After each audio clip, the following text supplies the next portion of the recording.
we got our first show back inside. This was one of the first people I thought of, because when Sons of Liberty was here before and we did shows, this was kind of his crowd. All right, so put your hands together for a very good friend of mine, Trevor Andersen. All right.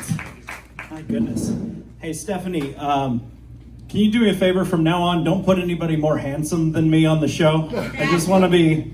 Oh, Luke over there with those boyish good looks. I know. Just it wanted to just be me and Nick Laney here. From now on. I'm kidding. He's gorgeous. We'll never Look at anybody again. Thank you. I think I just lost a job. All right. Before I get started, I want to ask you guys a serious question. You guys believe in Ghost?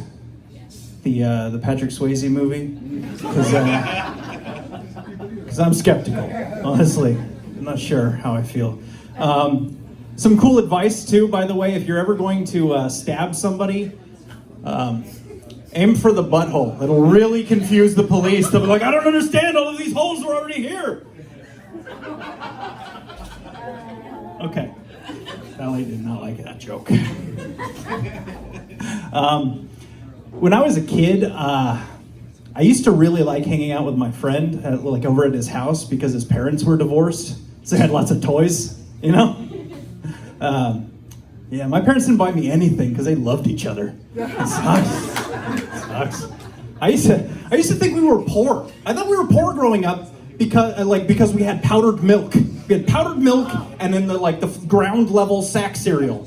You know, it was like Lucky Stars, you know, but with even more stale marshmallows, you know. And I was talking to my mom about it a while ago. I was like, man, Mom, we were really poor for a while. She's like, we were never poor. I was like, what was that powdered milk thing about? And she's like, oh, your dad just wanted you to know what it was like to be poor. You know how thanks, Dad, for interrupting that joke. My dad's here, by the way. Hey, to the other comics, this is what it's like to have a father.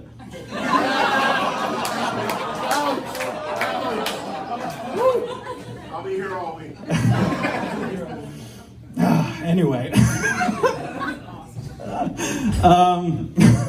So, I used to be in the military. I got out a while ago. And sometimes when I tell people that, they're like quick to thank me for my service, and that's really uncomfortable because I didn't do anything. Like, I went to Iraq and Afghanistan, still nothing. I took pictures for war. That is a job you can get in the military if you go to your recruiter today. Maybe not you, sir. You may be a little over 30. Okay. Sorry. Everyone got real sad about that. No, you can go to your recruiter and they will send you to war with a camera. And I was like, oh, so I'm going to war? And they're like, yeah. And I'm like, am I going to shoot people? And they're like, yeah, with this. Like, that's not war, that's a safari. You know? It's a fun way to get PTSD, though.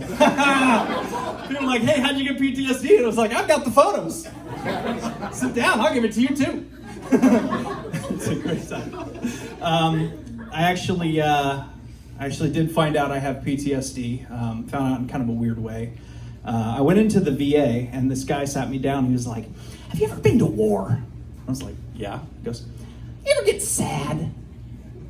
I'm like, yeah. He goes, that's PTSD. I was like, it's not, though. He goes, well, if it is, we'll give you $3,000 a month for the rest of your life. And I was like, is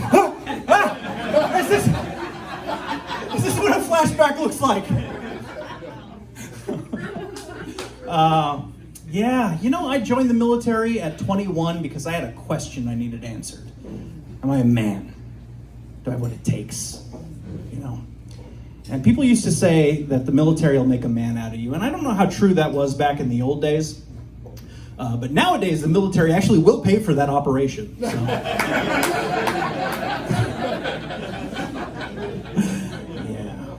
Yeah, basically nothing happened in Iraq or Afghanistan. Actually, I almost died in Afghanistan. I was in the gym. Dropped some weight, it was scary. They shot at us too, but they missed. They missed because they've got this thing over there called Inshallah, which means God willing or Allah willing. And so a lot of times that means it's a good thing, but in the worst cases, it's like, an excuse. So when we were over there training the good guys to be the bad guys, well, now they're the bad guys now. They would show up 4 hours late and be like, hey, where were you? And they're like, oh, inshallah.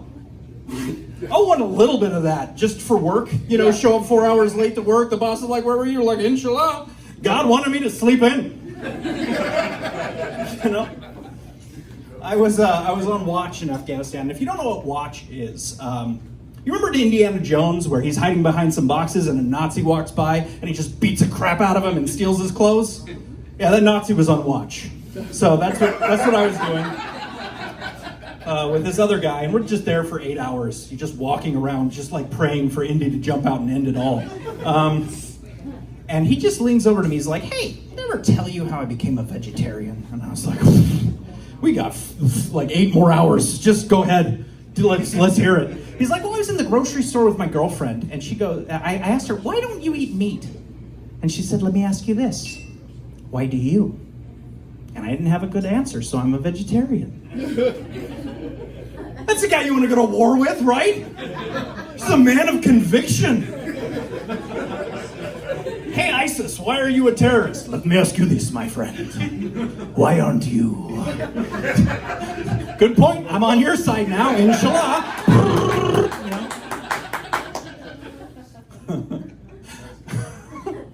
Oh, that's so dumb. I want to make something clear, by the way. Sometimes when I tell these kinds of jokes, people think it's kind of mean or I'm being insensitive. I just want to make that clear. I think it's really racist to blame Arabs for terrorism. Okay, terrorism is not a Middle Eastern thing. People of any race can be Muslim.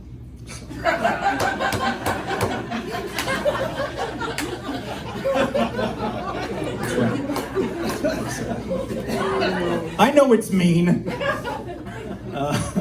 After all that grimness, they sent me to Japan, where I had a great time making just all the worst mistakes you can make in a foreign country. Like, for example, I didn't know when I went to Japan that Asian people do not like to be associated with or confused for other groups of Asian people. So I thought it was really funny to ask a Japanese friend, "Are you North or South Korean?" Yeah, he flipped out. He started throwing stuff. He's like, "I'll kill you! I'll kill you!" So, North Korean, I guess.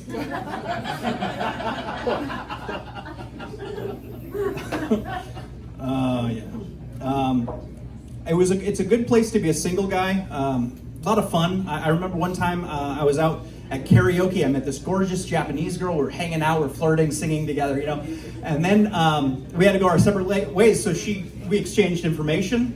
The problem is I don't speak Japanese, and she spoke no English.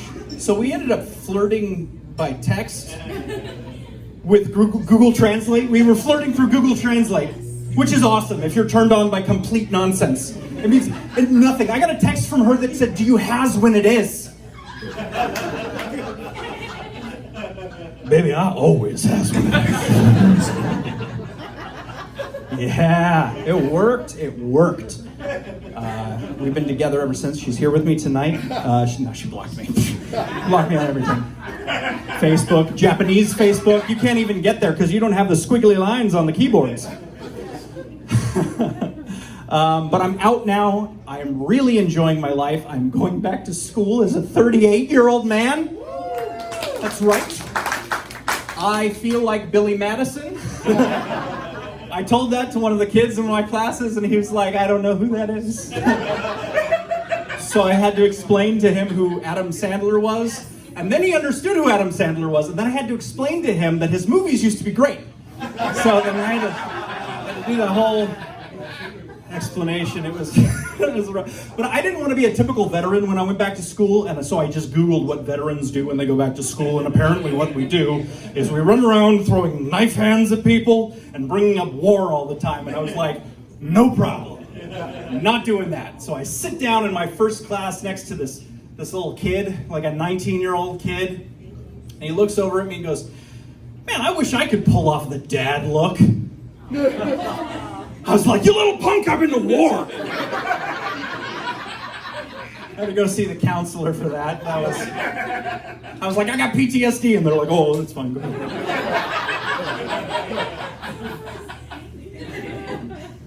Some people get sad when I tell them that I got PTSD. It's fine. Just, warn me before you set off any fireworks and we'll be good. Just let me know. Just, shout out something. It's crazy. So being back at school, at college, I'm meeting like these 18-year-old kids who are hearing atheist arguments for the first time in their life, and they're so convincing, and they'll share them with me. Like one kid who's like, philosophy is stupid. Science is the only way we can know anything. I can't prove that scientifically, it's just my philosophy. That's a great joke. I said great. That's my dad, by the way, heckling me over there. My dad emails me and gives me jokes. Do you guys want to hear one of my dad's jokes? Okay. Here it is. I was taking a photography class at the local community college. Our first assignment was still life of vegetables. But soon my photos of vegetables were not enough, and I was scouring the internet for photos of vegetables other people have taken. After months and months of this, I finally have to admit that I'm addicted to internet corn.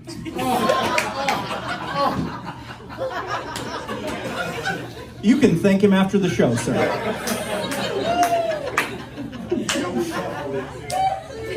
You messed up my whole bit about atheism, Dad. No, you didn't. I love atheism because no matter how dumb you are, you get to be smug about it. Yes. I didn't graduate from high school, but at least I don't believe in angels. Aliens. I believe in aliens. Those are real. That's so dumb. So it was really cool. I was at school and I saw this dude skateboarding by. Like, it was my friend Drew, and he's skateboarding towards me, and I was like, "Hey, Drew!" And then he got up close, and it was not Drew. And I was like, "I'm sorry, I thought you were my friend." And he just goes, "After what you pulled," and skated off. That guy was cool. That was so cool. Yeah, I'm not cool most of the time. I did have a cool experience. Like, I was cool. Well, not cool, and then cool. So, I don't know if you guys have ever had this happen. When you go into a public restroom, and there's like 12 stalls, and you choose one, and because all of them are empty, and then like 2 minutes later, another dude comes in and sits next to you in the stall. I don't know what that guy's problem is, but yeah. So I'm in my stall, and he's sitting next to me, and I'm just like, maybe kind of waiting for him to leave before I finish my business, I don't know, I'm a little shy. And then I just hear him go, hey dude. No, not me. I know he's not talking to me. He's like, hey man, I need your help. And I was like, you out of toilet paper, dude? You out? And he's like, hold on, let me call you back. This idiot in the next stall thinks I'm talking to him. There is no recovering from that, guys. You were just that dude for the rest of your life. You pull your shoes up so he can't see what they are, Unless you're awesome like me, I did some quick thinking, and then I was like, hold on, let me call you back. This idiot in the next stall thinks I'm talking to him. Yeah! That's right, because what's he gonna do? Is he gonna do it back to me? No! I already heard you hang up, dummy! Yeah. So I'm married now. I'm not wearing the ring because I got too fat. But it's great. My wife is Mexican, and I am the only white guy she has ever been with. And the first time, we got okay, I almost said a B word. I'm sorry. I'm around my wife too much. It's okay to say that around her. I know. Everyone just got real angry at me. That's all right. No, the first time I got a mild mild sunburn, my wife freaked out. She's like, "Baby, sunburn kills your people." And so she got one of those aerosol cans of sunscreen, and she just chases me around like a racist cop with a can of pepper spray, just screaming, "White Lives Matter." And I'm like, stop! People are gonna think that's me. They're gonna think I said that. She convinced me to shave my head a while ago. She was like, "Yeah, you should." I was like, "Baby, I don't think you understand how white I am. If I shave my head, I'm going to look like a Nazi." And she's like, no, you won't, it'll be fine. So I was like, okay, I'll go with it, I'll do it. I shaved my head, and sure enough, I hated her. Which I guess is kind of racist, I don't know. No, I love my wife. She's great. She the other day she told me that I'm basically Mexican now. And I said, baby, that means nothing outside of this house. That's not a credential I can go throwing around, like, my wife says I got a heart of beans, Crashing the neighbor's quinceañera, singing De Colores along with the mariachi band. Yeah, it doesn't work. My wife is pregnant with our first child. I'm so excited. I'm so blessed. I gotta tell you though, I think that people who have kids, their favorite thing in the world is when people who don't have kids yet tell them that they're prepared. They're like, we're ready. I talked to my mom, I talked to my brother, I talked to some friends, and I was like, listen, Rosa is a psychologist who works in child development. I read up, I know it's gonna be rough, I think we're ready. And all of them said the same thing. Ho, ho, ho, ho, ho, ho, ho, ho, ho, ho, ho. You have no idea. Like it's some deep secret that I'm not gonna sleep for a year. I'm like, I've been to war, okay? But I've decided that no matter how bad things get or how hard it gets, I'm just gonna tell my mom that dogs are harder. Yeah, I mean, I don't sleep as much, but baby's not gonna eat my couch. Maybe a teenager. Maybe a teenager. Your teenagers eat your couch? I just learned something new. Teenagers eat couches. Oh my goodness. I did a comedy show in Scotland a few years back, and I was roomed with a Swedish guy. He's a friend of mine, but we were in the same room, and he's crazy. So he was on all these drugs, like antidepressants and Adderall and all this other stuff that keeps him up and levels him down and all that. And so he would take Adderall to sleep, but I don't know if you guys know anything about Adderall. It doesn't put you to sleep, it makes you stand over my bed and say weird stuff all night. I woke up in the middle of the night, he's kicking my cot. He's like, Trevor, wake up. Oh God, what? He's like, Trevor, do you have any candy? And I'm mad. I was like, Chris, what is the emergency? He's like, my mouth has no candy in it. So I got him some candy. What am I gonna do? I don't think they have candy in his country. You know how it is in those northern countries, he's sharing his food with me. He's like, Trevor, we don't have spices where I come from because they don't grow. So here's some fermented fish jelly. Or whatever. I don't know. It's gross. Anybody like metal? Like heavy metal? I'm talking about the music, not the dangerous elements. Heavy nickel. Okay. You guys remember in the 70s and 80s, there were all these metal bands who were like, yeah, Satan! You guys remember that? There was you had Black Sabbath and Iron Maiden, even Alice Cooper, and then Megadeth. All of those guys, all Christians now. All Christians now. I get the impression, those guys who really hate gay people because they're secretly gay. I wonder if these guys were making fun of the Bible with their friends. They're just like, look at this. This is actually resonates with me on a really deep level. I don't know. I was okay. I just I got into the military to learn to be a man, And in case you're wondering how that's going, a friend of mine was making fun of me for cooking. He thinks it's girly. You guys just hear that? No. Let me start that joke over. He thinks it's girly to cook, and I was like, I'm going to prove you wrong. So I took a cast iron skillet, the manliest implement in the kitchen, and I put all the manliest ingredients in there. All of my eggs, bacon, onions, hash browns, everything manly. I put it in there and I put it in the oven and it came out this just glorious, greasy, manly pie. I said, dude, that is manly. He said, dude, that's a quiche.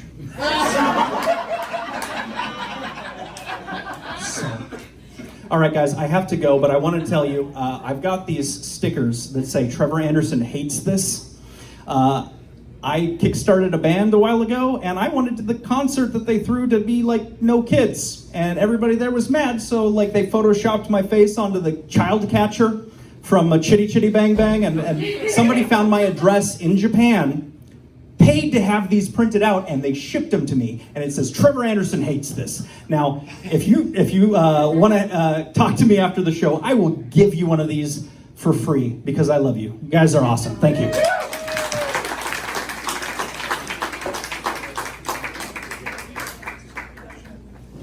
Keep it going for Trevor, guys.